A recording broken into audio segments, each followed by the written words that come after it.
Now, the appointment of Daniel Buala as one of the 4 spokesmen of President Tinubu, or what one angry Tinubu supporter called the 4 horsemen of the apocalypse, is continuing to send shockwaves and tremors rippling across the ranks of the president's ruling APC party. Many who supported Mr. Tinubu and helped him win the 2023 presidential election are calling it an inexcusable act of profound betrayal of the president's cohort, with many supporters seeing it as a violation of their confidence and a failure on the president's part to keep a promise and honor a principle. But they say it goes beyond the betrayal of just the president's allies and warriors and has the potential to unfold on the national political stage and to compromise the president. And arguably, no one has felt greater anger or hurt than the lawyer Jesutega Onokpasa, who was a member of the APC Publicity Committee and was also a member of the APC Presidential Campaign Council that worked to get President Tinubu elected. For him, it cuts extremely deep. Take a listen to this video of Mr. Onokpasa reacting to Mr. Buala's appointment, a video that's gone viral. My dear President, Asiwaju Bola Tinubu, my very dear President, I am so angry with you. How could you make such an appointment? Of who? Daniel Buala,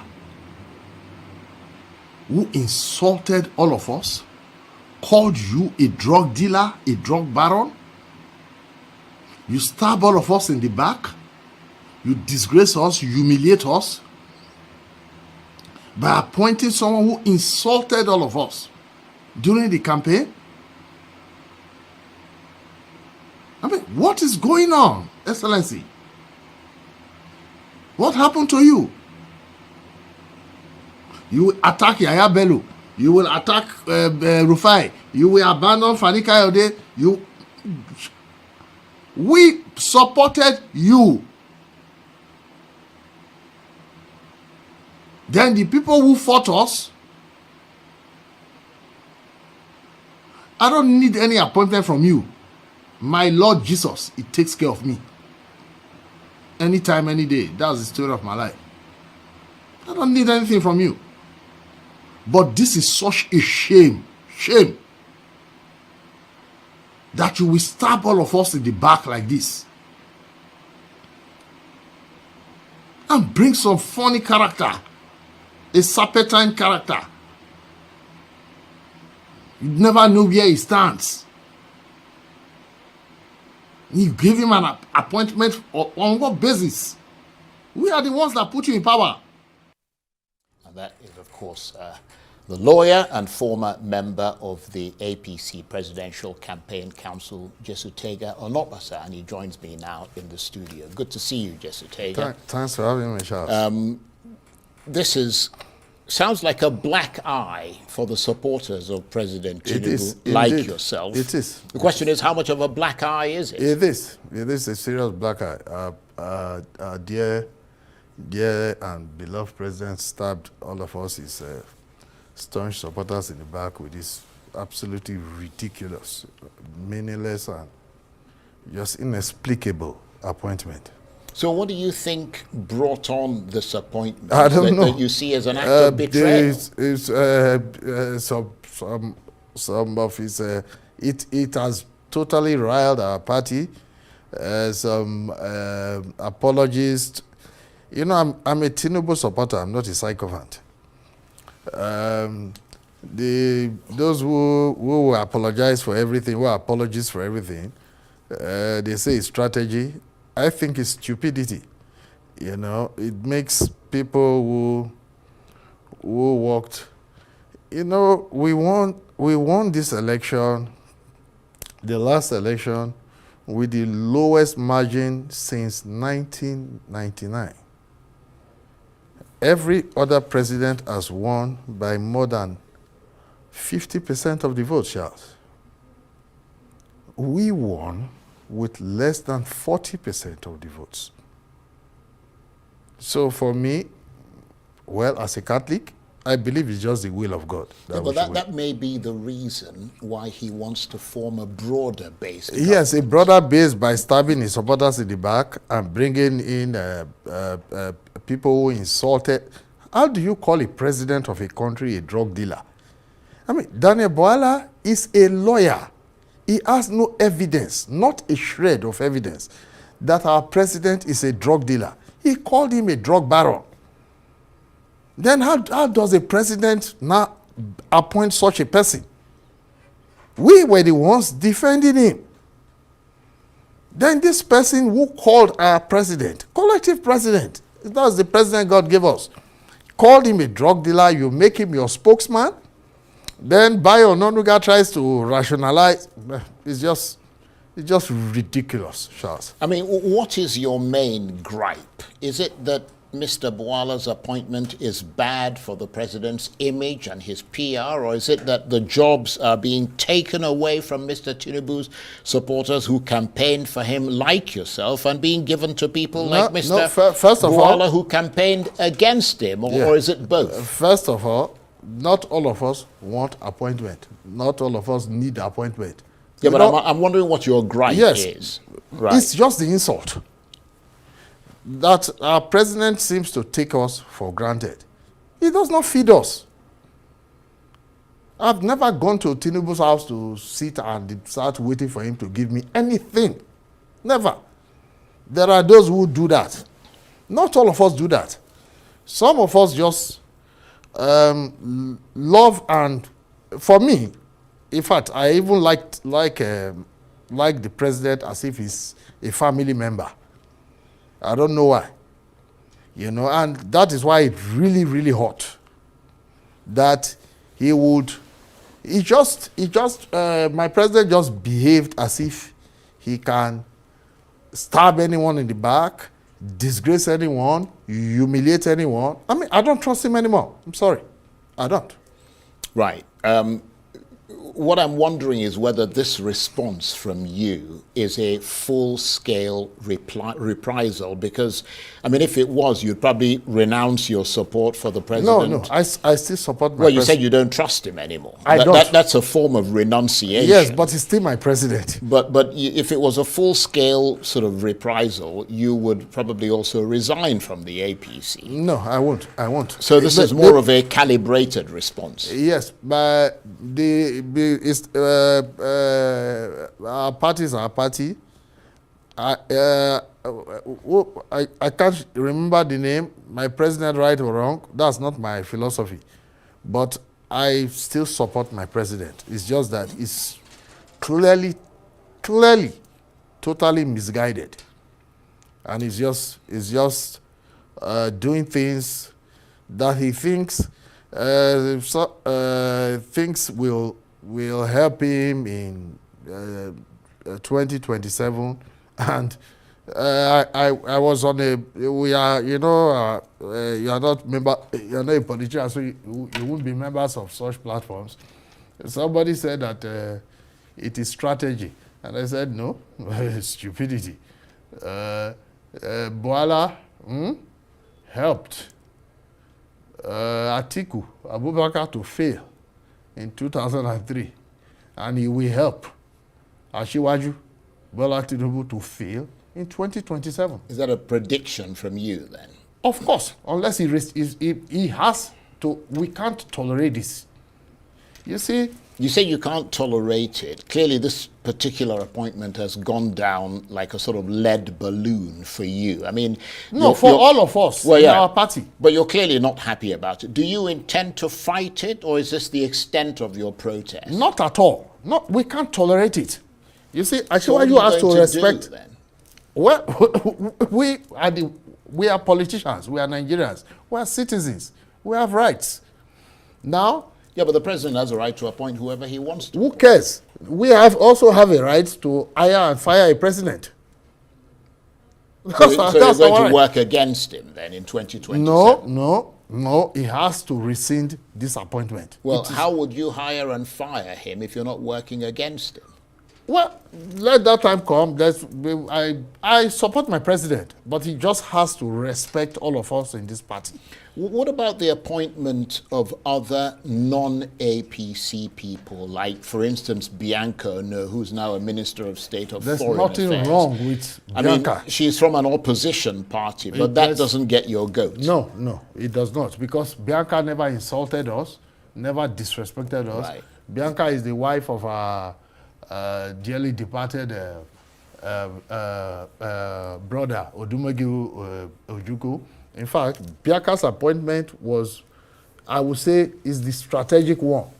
You know, it's a, you see, the way we form this. So that makes more sense to you? By far. As a strategy? Yes. Right. Because, no, it's not strategy, it's to unify the country. If you look at this, our government, it's really freaky.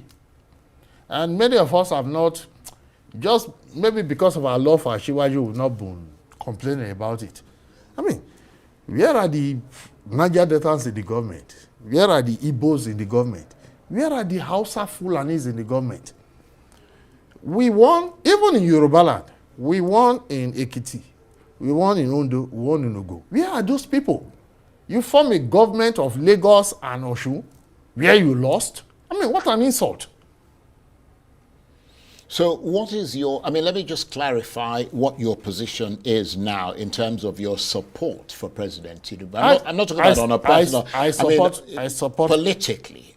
I support my president, but I'm very, very, very angry with him. Right. So beyond this move of appointing Mr. Buala being badly thought, I mean, it's not just Mr. Buala, because you're mentioning a lot of other things. He has to sack Buala.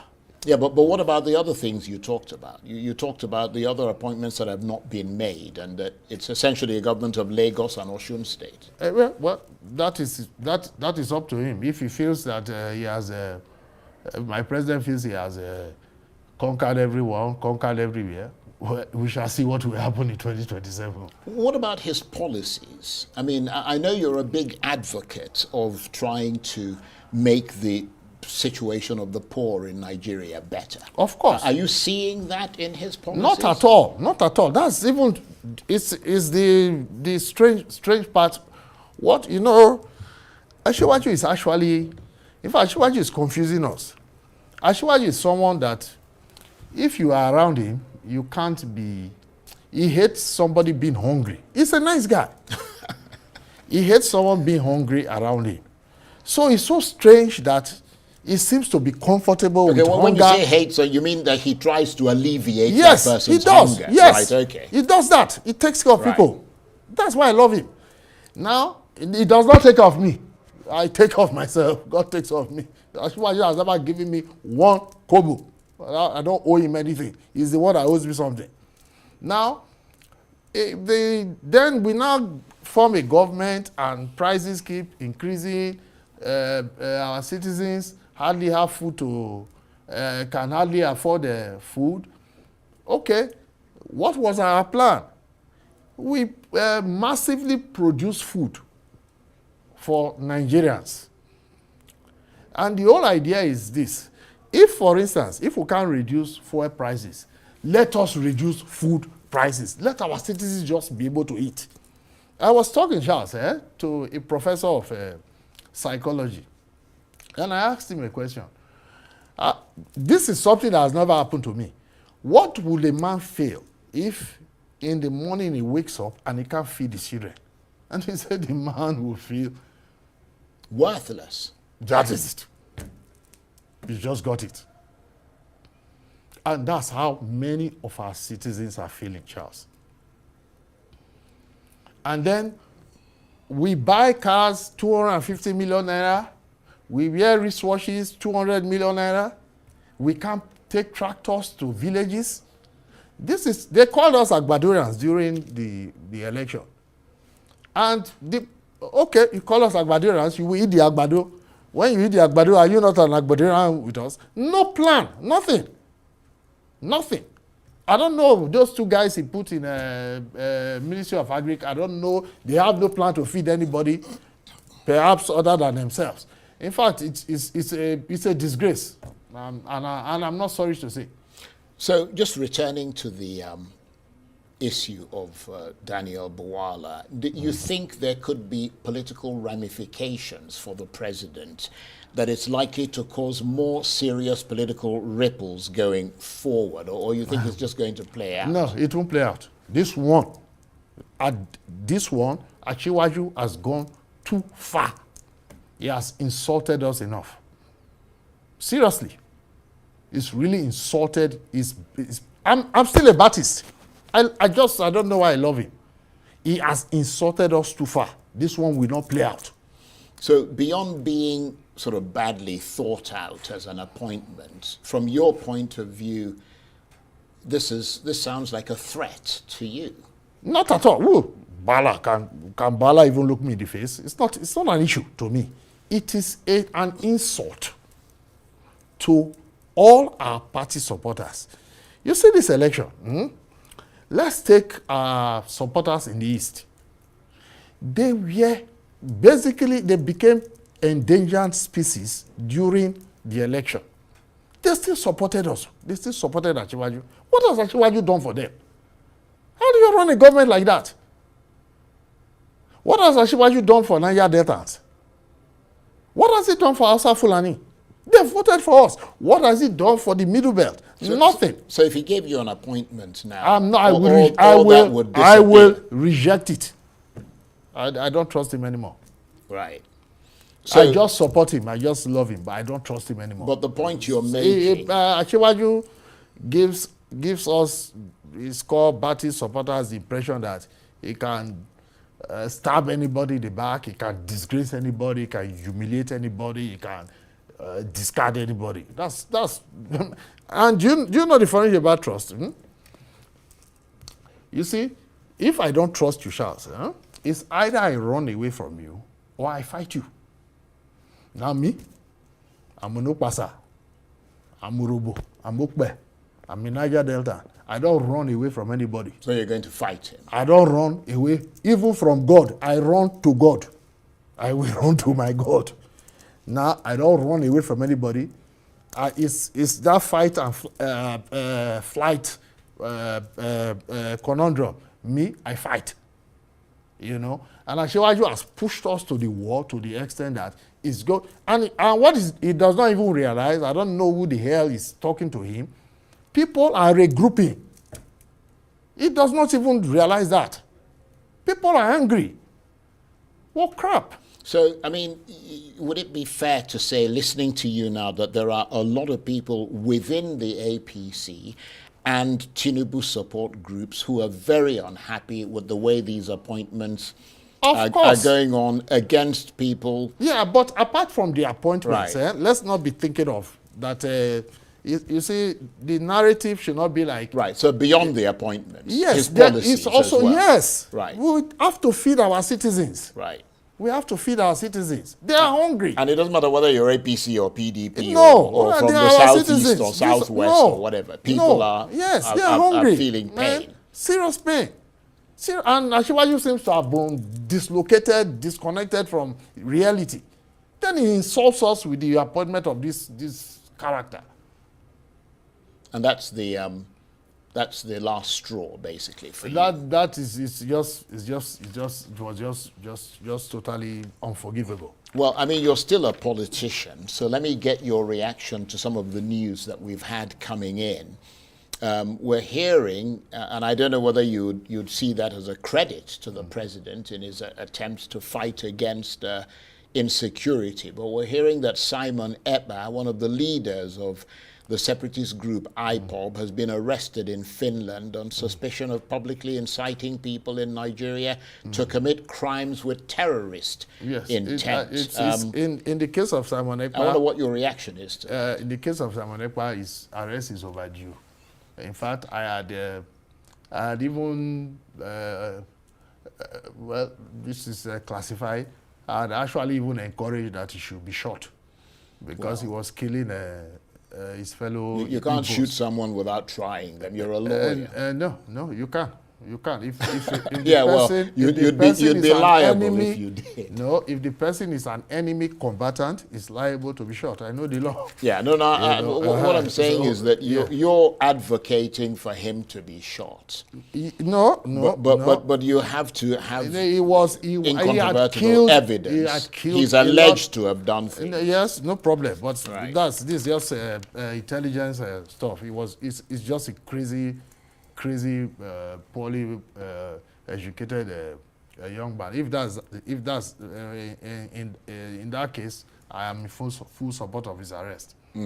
And the other story that emerged from the National Assembly, the rejection of a bill introduced by, I think it's in the House of Reps, by Ikenga Ogochinyere, which proposed a single 6-year term for the president and for all elections to take place on the same day. That bill has apparently been rejected. Your reaction to that? I support the rejection of the bill. Why? You see, if it's like why Achiwaju's first term now is giving us problems. In his first term, he has shown us that he doesn't take us seriously. So is it in his second term that he will take us seriously? We are not going to support him. If he does not need us after that second term, why should we take him seriously? There is a reason why there is a first term and a second term. You prove yourself, you know. So I think my dear brother, Honorable Goshire, there's no need for that. We can have four terms. It's okay. Okay. Well, on that note, I want to thank you very much indeed. It's really brilliant having you in here again and talking with you. Jesutega Onokpasa is a lawyer and former member of the APC Presidential Campaign Council. Thank you so much for coming in. Thank you, my brother.